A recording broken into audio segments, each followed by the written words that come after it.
Vamos dizer que aqui embaixo eu tenho pó, suplemento, cápsula ou líquido. Qual desses vai ter uma melhor eficiência da mesma substância? Qual desses vai ser a melhor opção na hora de comprar, de ingerir? Qual que é o melhor afinal de contas? Então, clica no gostei, intervenção dedística gostiana, se inscreva aqui no canal, porque estudos apontam que inscritos no canal sempre ganham um vídeo por dia. Legal, pessoal. Quando você vai comprar algum suplemento, tem alguns que realmente só tem em pó, tem outros que só tem cápsula, tem outros que só tem líquido. Normalmente os líquidos vêm diminuindo muito no mercado, né? Antigamente tinha um pouco mais, mas você tem essas apresentações. Lembrando que eu fiz um curso de suplementação e mais informações estão aqui fixadas nos comentários deste vídeo. Pensa só no seguinte, quando você vai colocar um suplemento para dentro do seu organismo, você normalmente não tem diferença em pó, cápsula e líquido. A absorção pode mudar um pouco, em termos de quantidade normalmente não. Em velocidade pode mudar um pouco. Ao contrário do que o pessoal pensa, a cápsula pode demorar um pouquinho mais para que se aconteça a absorção. Então vamos dar um exemplo aqui da cafeína. Vamos dizer que eu tenho a cafeína aqui em pó. Isso existe, Leandrão? Existe. Um pré-treino, por exemplo. Um pré-treino vai ter a cafeína em pó. Então você vai diluir aqui e vai mandar. Beleza. Essa cafeína ela vai bater se você tiver de estômago vazio, tá? Inclusive, talvez estômago vazio não seja interessante de fazer a utilização. Ok, pré-treino. Ingerir. Quando eu ingerir ele, mais ou menos falando aí, 15, 20 minutos, eu vou ter um começo, né, de absorção, às vezes até antes. Porque eu peguei esse pó, diluí em água, ingeri, a água entra em contato com a parede do estômago, essa água está carregada desse 1,3,7-trimetilxantina, um alcaloide simpático mimético, que também pode ser conhecido como simplesmente cafeína, e aí começa a absorção, ali mesmo, por isso que bate rápido a cafeína. Quando você fala de um suplemento líquido, normalmente você está dizendo exatamente a mesma coisa do pó diluído em água, só que isso foi feito previamente. Então vamos dizer que eu tenho um pré-treino líquido aqui. Então eu jogo ele na minha colher de sopa e mando. Tá? Normalmente o pessoal faz um pouquinho mais grossinho, mas vai dar no mesmo. Quando você fala da cápsula, você vai ingerir a cápsula e a cápsula vai passar intacta pelo seu esôfago e vai cair lá no seu estômago. Lá, quando ela encontra os ácidos clorídricos, os ácidos do nosso estômago, ela começa um processo de decomposição. Quando ela decompor, aí a substância entra no estômago e aí acontece uma absorção. Quando você fala desse processo com a cápsula, você está falando de mais ou menos aumentar isso para 20, 30 minutos. Então o outro, enquanto pode demorar de 10, 15, 20 minutos, uma cápsula pode demorar um pouquinho mais, tá? Uns 10 minutinhos a mais, 5, 10 minutinhos a mais. Isso é relevante na prática? É a pergunta que você deve se fazer. Depende da substância que a gente está falando. Normalmente não. Agora, vamos dizer que eu faça, sei lá, um cardio em jejum e eu não tenha tempo nenhum. O que eu posso fazer?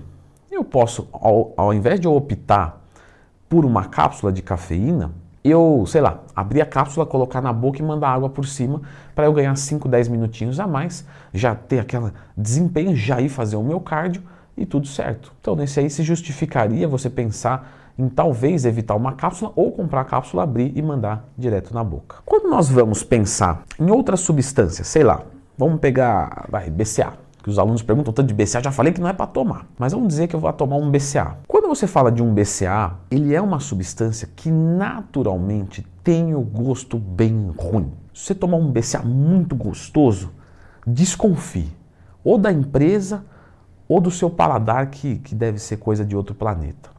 Pessoas do bem não vão gostar de BCA. Então, quando você fala de um BCA em pó, você tem muita dificuldade para ingerir ele. Quando você fala dele encapsulado, nós estamos falando de algo muito mais simples. É só ingerir as cápsulas e boa. O BCA já tem um processo muito rápido, então cápsula, pó, isso basicamente não vai influenciar em quase nada na prática. Até porque ele mesmo na prática não vai fazer quase nada. Só que aí a cápsula te traz um benefício que é não ter o sabor do BCA, não ter a dificuldade de diluir. Quando Quando você vai para o líquido, existe BCA líquido, isso existia muito, tá? BCA líquido, EAA líquido, né? Que era aqueles amino não sei o quê. E era muito popular antes, o pessoal tomava aquela colher de sopa, ruim para burro, mas um pouquinho melhor. Se você vende o BCA em pó, mistura em água, não é que não dá, tá, galera? É que é ruim, mas dá. Quando você fala do líquido, ele já vem diluído, ele já vem misturado e tal, já foi feito alguns processos para que ele consiga se diluir naquele meio oferecido.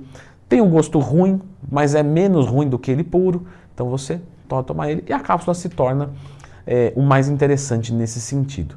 Em termos de efeito, vai ser a mesma coisa. Então esse é um dos motivos pelo qual o BCA foi encapsulado. Mas existe outro motivo, Leandrão? Existe sim. O outro motivo é o seguinte, o BCA é um suplemento muito caro. Você vai ter que consumir 15 gramas por dia, 20 gramas por dia. 1 quilo de BCA é, sei lá, R$300. Então, se você vai consumir BCA da maneira correta, né, eu já falei no vídeo do BCA, tá, gente? Então assiste antes de comentar aqui, eu não sou defensor de BCA.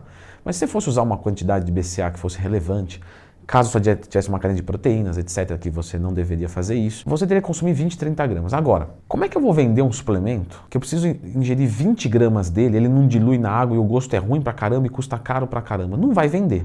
Agora, se eu encapsular ele 500 miligramas, lá eu tinha que tomar 15 gramas. Cápsulas de 500 miligramas eu precisaria tomar 30 cápsulas para dar o mesmo efeito. Se eu falar para você que você tem que tomar do BCA ali 1 grama, aí você vai olhar uma colherzinha de nada, você fala, coloca até com nojo isso aqui não vai dar nada. Agora, ao invés de 2 ou 3 colherzinhas dessa, eu falar para você, toma de 4 a 6 cápsulas antes do treino.